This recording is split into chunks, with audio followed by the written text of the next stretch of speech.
kulanti wanaagsan saaxiibayaal meel walbaad naga daawanaysaan soo dhawaada waxaan muuqaalkan ku dul istaagi doonaa ciidamada SSC Khaatumo ee ku sugan gobolka Sanaag oo madaafiic galabta ugu jawaabay ciidamo Somaliland oo doonayay gaadmo weerar ah inay ku soo qaadaan saldhigyo ciidanka SSC Khaatumo ama ciidanka hartiyeed ay ku lahaayeen duleedka magaalada Ceergaabo ee xarunta gobolkaasi gaadmadan ay doonayeen inay soo qaadaan ayay ciidanka SSC Khaatumo ka warheleen ee aagaasi kadibna madaafiic xoogan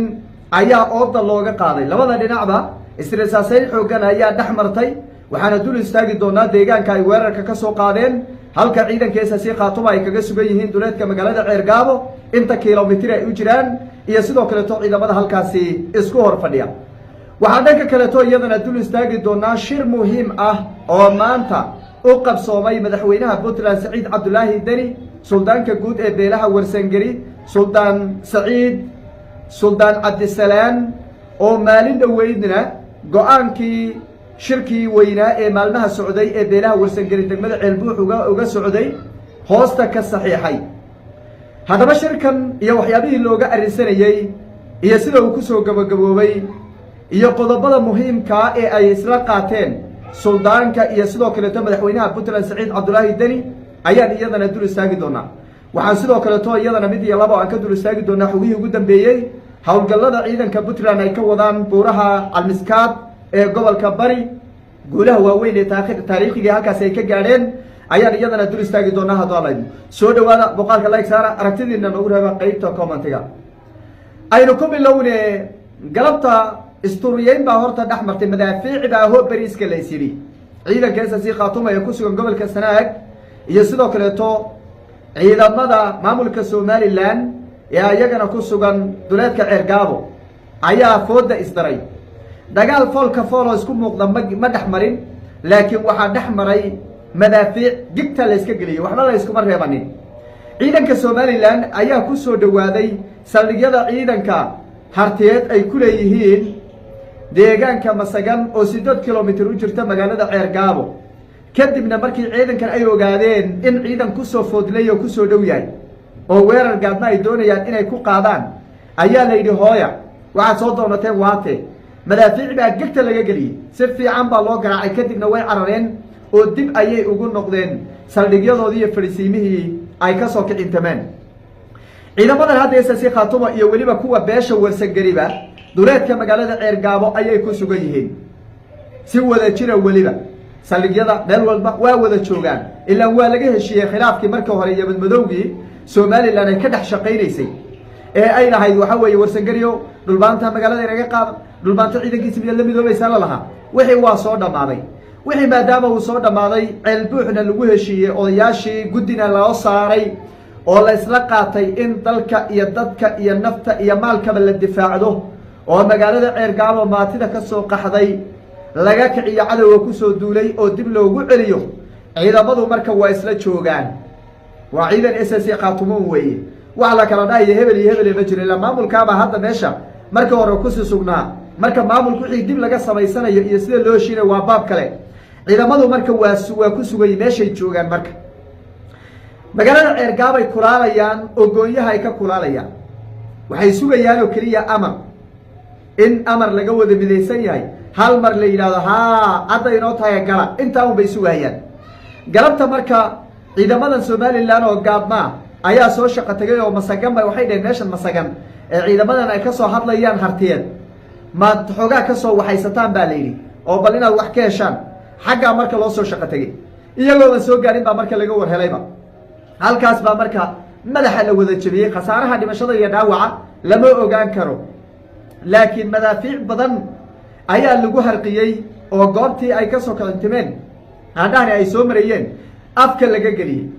dabcan khasaaro waa jiri kara laakiin ilaa iyo hadda lama ogaanin oo warku de goordhow umbu soo dhacay dhinaca kale maanta shir muhiim ah ayaa u qabsoomay madaxweynaha maamulka Puntland Saciid Cabdulaahi Deni iyo suldaanka guud ee beelaha Warsangeli Suldaan Saciid Suldaan Cabdisalaam wuxuuna shirkaas ugu qabsoomay magaalada Garowe ee caasimadda maamul goboleedka Puntland waxayna ka wada hadleen sidii loo dardargelin lahaa dhulka maqan loo soo celin lahaa la iskaga kaashan lahaa doorka puntland ay u qaadan lahayd dagaalka la qaadayo ee kooxahan beelahay door ee magaalada ceergaabo kusoo duulay dib loogu celin lahaa deegaanadooda magaalada looga qaban lahaa shirkan marka shir muhiima oo la wada sugayey buu ahaa oo suldaanku xaggee shirka ka bilaabi doonaa halkee tegi doonaa ayaa la lahaa shirkan waxaa aada looga cabsi qabay in kooxo laga soo diray magaalada muqdisho oo dowladda federaalku ay soo dirtay inay fashiliyaan baa laga cabsi qabay mas-uuliyiin bay dowladda federaalku soo dirtay waxay tiri waxaad warsangeli maakhir state wax la yidhahda aynii bixinaynaa aad la baxdeen magacaas aynii sharciyeynaynaaye diida oo dani xabadda ku jeediya baa layidhi oo s c na labada dhinacba diida baa layidhi oo banaankiina taagnaada waxay rabeen marka in howlgalladaa la fashiliyo saciid cabdulaahi deni dagaal lala galo oo xukuumadda puntland dagaal lala galo howlahaas baa la watay wixii oo dhan marka waa fashilmay cuqaashii iyo waxgaradkii intii la fadhiistay xoolo la qashay qur-aan la akhristay waxa weeye tusbax la gediyey ayaa waxaa la isku raacay harti maanta inuusan kala badbaxaynin la iska kaashado horta dagaalkaas ceergaabo markii gacanta lagu soo dhigo meeshay raaci iyo sida laga yeeli hadhowta dib baan ka fadhiisanaynaa harti un markaa gacantaa ku hayo horta mar hadduu harti gacanta ku hayo dhibaato maray horta inaa gacanteena ha soo gasho maatideennan hadda banaanka daadsan bal guryahooda ha ku noqdaan baa layidhi marka maadaama tiin la isku raacay dabicii xagga dowladda federaalka meesha ka baxay marka saciid marka suldaan saciid marka wuxuu la kulmay deni waxay ka wada hadleen sidii la iskaga kaashan lahaa dagaalka ceergaabo saciid cabdulaahi denina waxaan ogsoonayn in s c khaatuma dagaalkii laasacaanood heel iyo hooba inuu la garab istaagay oo uu yidhi dhulbaantow maxaad iiga baahan tihiin ciidan hoob dhaqaale wax walba rasaas wax walba oo dowlad dagaal gelaysa ay u baahan tahay wax walba waa inii hayaa buu yidhi iska kiciyo iyo cadow wax walba waa inii hayaa guushaad aragtay baa marka la gaadhay middanna marka saciid deni kama maaranto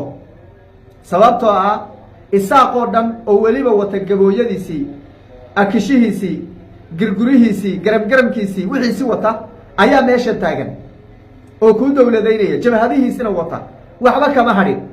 waa qabiil daarood la faceen ka weyn weliba haba yaraadaanoo dee ilaahay baa yareeye laakiin waa qabiil daarood ka fac weyn weliba weye markii la yidhaahdo duqnimo la yidhahdo iyo abtir la yidhaahdo marka harti habar jecel oo kaley noqonayaan ma kala maarmaan marka inay isku raacaan unbay guul weyn ku keeni karaan isku raacaasaa marka loo baahan yahay saciid marka suldaan saciid marka iyo deni way wada hadleen waxaana lagu heshiiyey in howlgal laga midaysan yahay oo deegaanada lagu soo celinayo hal mar la qaado la joojiyana waxa la kala sheegsheegaya maakhiri braaq la kaleeyahy waxaasoo dhan in la joojiyo guddiga 55 ee la magacaabayna looga dambeeyo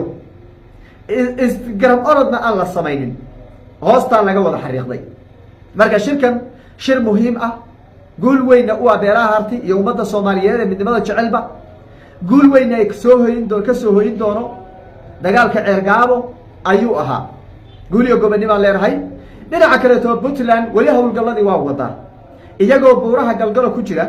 ayaa haddana waxay doonayaan dagaal kula jira waxay doonayaan haddana in ceergaabana la xoreeyo ilaa argagixisada way saysataa leenkaasoo dhan iyo ilaa xeebtaa way saysataa argagixisada waxa way wada shaqeynayaan waa somaliland iyo kooxda daacish waxa way wada shaqeeyaan